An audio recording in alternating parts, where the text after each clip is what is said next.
Мектептегі оқуын бітіруге сәл қалғанда, байғұс қызға сыныптастары күн көрсетпей, өз-өзіне қол жұмсауына себеп болды. Қалайсыңдар, тәтті киносыз жүре алмайтын көрермен.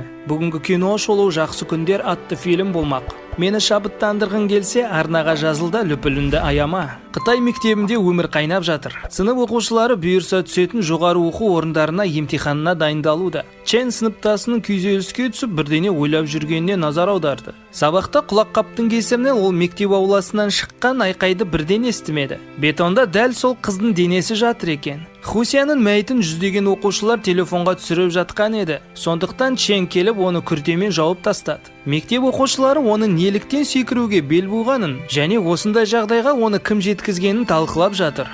Детектив Ченнен сыныптасымен дос болғанын және оның мінез құлқындағы оғаштықтарды байқамадың ба деп сұрайды. Олардың құрбылары емес екенін білген полицейлер сұрақ қояды.